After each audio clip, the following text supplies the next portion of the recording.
Welcome back, friends. It's Old Dad Guy, and tonight we're cracking open a true classic from Edgar Allan Poe, The Telltale Heart. Now, before anyone calls the copyright police, don't worry. Poe's been resting peacefully, or maybe not so peacefully, since 1849, and his work is in the public domain, which means I get to share it with you, free of charge.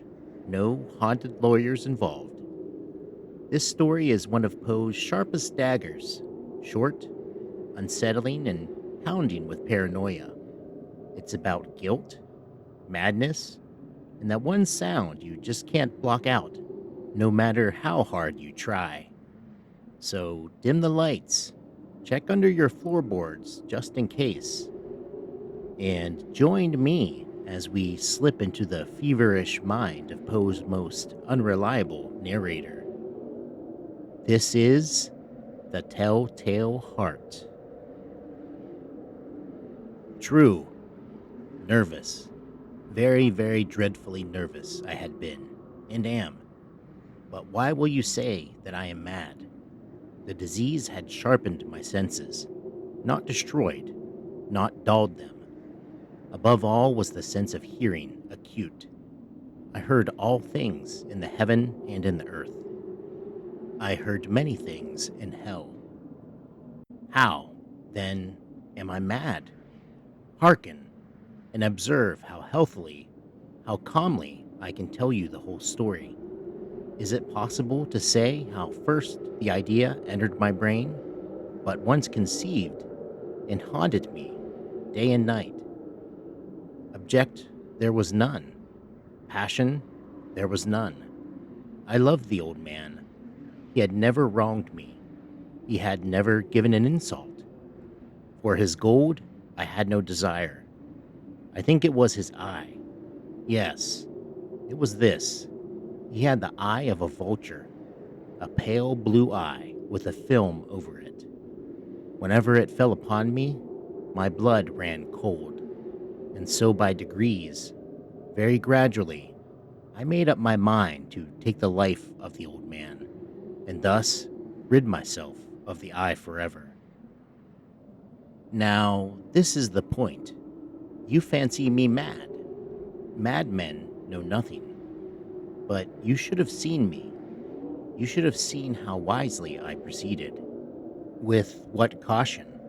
With what foresight. With what dissimulation I went to work. I was never kinder to the old man than during the whole week before I killed him. And every night, about midnight, I turned the latch of his door and opened it. Oh, so gently. And then, when I had made an opening sufficient for my head, I put in a dark lantern, all closed, that no light shone out, and then I thrust in my head. Oh, you would have laughed to see how cunningly I thrust it in. I moved it slowly, very, very slowly, so that I might not disturb the old man's sleep. It took me an hour to place my whole head within the opening, so far that I could see him as he lay upon his bed. Ha! Would a madman have been so wise as this? And then, when my head was well in the room, I undid the lantern cautiously. Oh, so cautiously. Cautiously.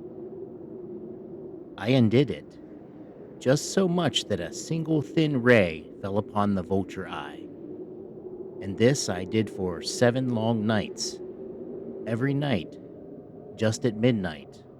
But I found the eye always closed, and so it was impossible to do the work. For it was not the old man who vexed me, but his evil eye.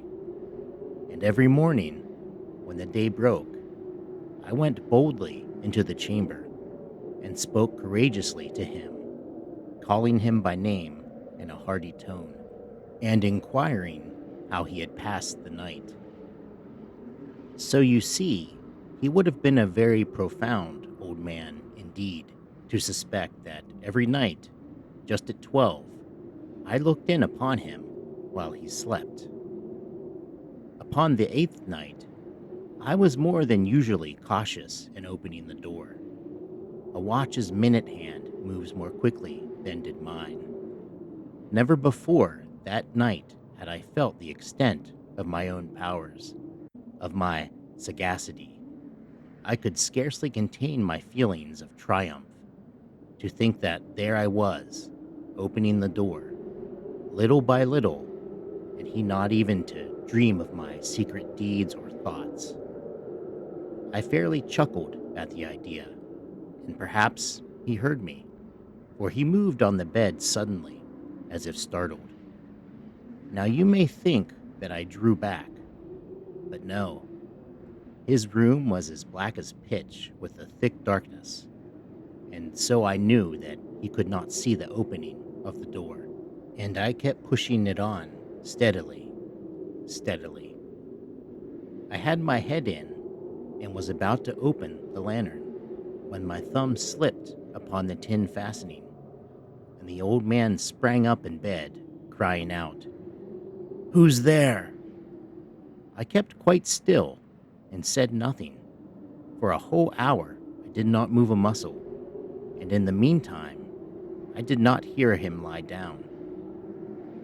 He was still sitting up in the bed, listening, just as I have done, night after night, hearkening to the death watches in the wall. Presently, I heard a slight groan, and I knew it was the groan of mortal terror. It was a groan of pain, or of grief.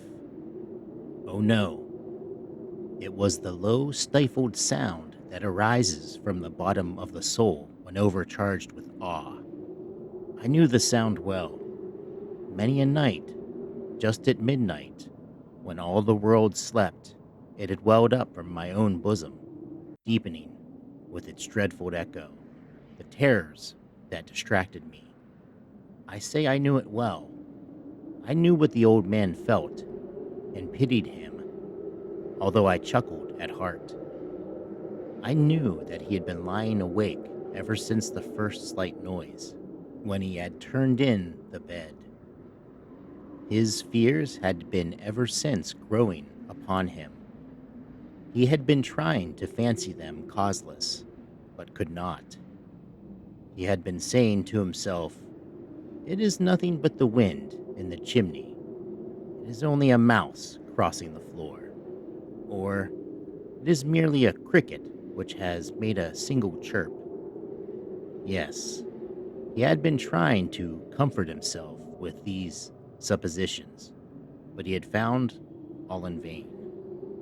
All in vain, because death, in approaching him, had stalked with his black shadow before him, and enveloped the victim, and it was the mournful influence of the unperceived shadow that caused him to feel, although he neither saw nor heard, to feel the presence of my head within the room.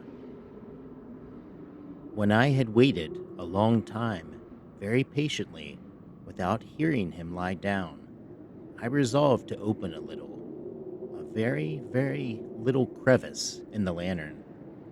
So I opened it. You cannot imagine how stealthily,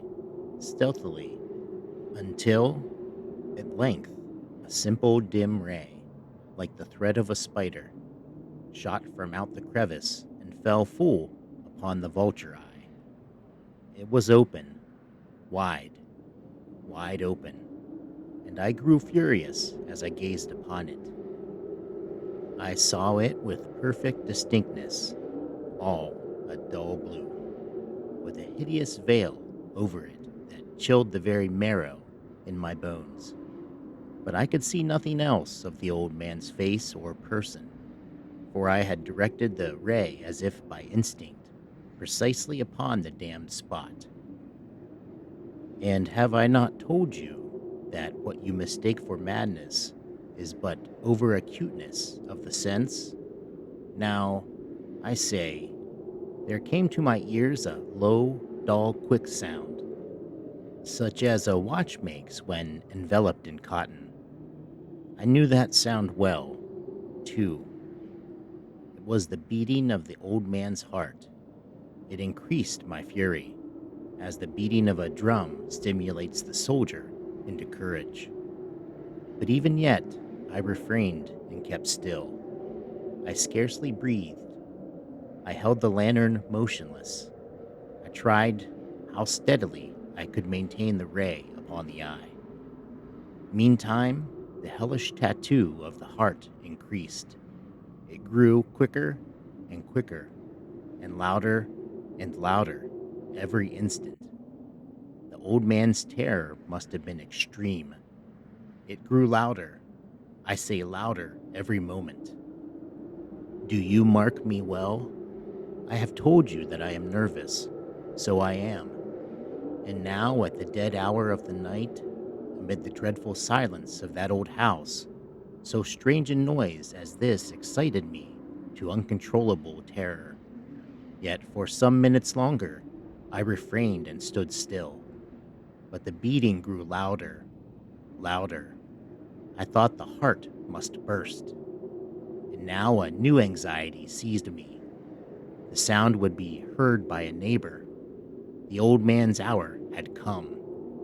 With a loud yell, I threw open the lantern and leaped into the room. He shrieked once only, and in an instant, I dragged him to the floor and pulled the heavy bed onto him. I then smiled gaily to find the deed so far done. But for many minutes, the heart beat on with a muffled sound. This, however, did not vex me. It would not be heard through the wall. At length, it ceased. The old man was dead. I removed the bed and examined the corpse. Yes, he was stone dead. I placed my hand upon his heart and held it there many minutes. There was no pulsation. He was stone dead. His eye would trouble me no more. If still you think me mad, you will think so no longer when I describe the wise precautions I took for concealment of the body. The night waned, and I worked hastily, but in silence. First of all, I dismembered the corpse. I cut off the head, and the arms, and the legs. I then took up 3 planks from the flooring of the chamber and deposited all between the scantlings. I then replaced the boards so cleverly, so cunningly, that no human eye, not even his, could have detected anything wrong. There was nothing to wash out, no stain of any kind, no blood spot whatever. I had been too weary for that. A tub had caught all. Ha ha! When I had made an end of these labors, it was 4 o'clock, still dark as midnight. As the bell sounded the hour, there came a knocking at the street door. I went down to open it with a light heart, for what had I now to fear? There entered 3 men who introduced themselves with perfect suavity as officers of the police. A shriek had been heard by my neighbor during the night. Suspicion of foul play had been aroused. Information had been lodged at the police office, and they had been deputed to search the premises. I smiled, for what had I to fear? I bade the gentleman welcome. The shriek, I said, was my own, in a dream. The old man, I mentioned, was absent in the country. I took my visitors all over the house. I bade them search well. I led them, at length, to his chamber. I showed them his treasures, secure, undisturbed.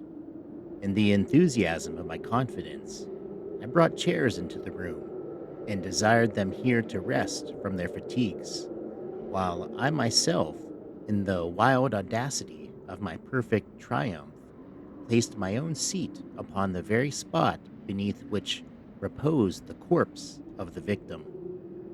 The officers were satisfied. My manner had convinced them. I was singularly at ease. They sat, and while I answered cheerily, they chatted of familiar things.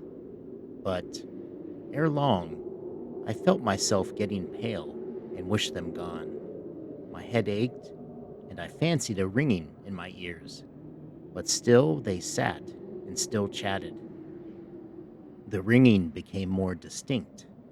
I talked more freely to get rid of the feelings, but it continued and gained definiteness until, at length, I found that the noise was not within my ears. No doubt I now grew very pale, but I talked more fluently and with a heightened voice. Yet the sound increased, and what could I do? It was a low, dull, quick sound, much such a sound as a watch makes when enveloped in cotton. I gasped for breath, yet the officers heard it not. I talked more quickly, more vehemently, but the noise steadily increased. I arose and argued about trifles in a high key and with violent gesticulations, but the noise steadily increased. Why would they not be gone? I paced the floor, to and fro, with heavy strides, as if excited to fury by the observations of the men, but the noise steadily increased. Oh God, what could I do? I foamed, I raved, I swore.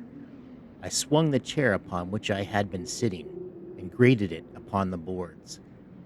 But the noise arose over all and continually increased. It grew louder, louder, louder. And still the men chatted pleasantly and smiled. Was it possibly they heard not? Almighty God. No, no. They heard. They suspected. They knew. They were making a mockery of my horror. This I thought, and this I think. But anything was better than this agony. Anything was more tolerable than this derision. I could bear those hypocritical smiles no longer. I felt that I must scream or die. And now, again, hark! Louder, louder, louder, louder. Villains! I shrieked. Disassemble no more. I admit the deed. Tear up the planks. Here, here. It is the beating of his hideous heart. And that, friends, was Edgar Allan Poe's The Telltale Heart. A reminder that sometimes the scariest place in the world isn't a graveyard or a haunted house, but right inside your own head. Poe had a way of peeling back the skin of sanity just enough to show us the beating heart underneath. And it still hits just as hard today as it did in 1843. Thanks for listening with me tonight. If you enjoyed this reading, make sure you stick around because this is just the start of my Poe series. I'll be diving into The Raven and the Fall of the House of Usher soon, so you won't want to miss those. Until then, this has been OldDadGuy, reminding you, if you hear something pounding under the floorboards tonight, maybe don't go looking for it. See you next time.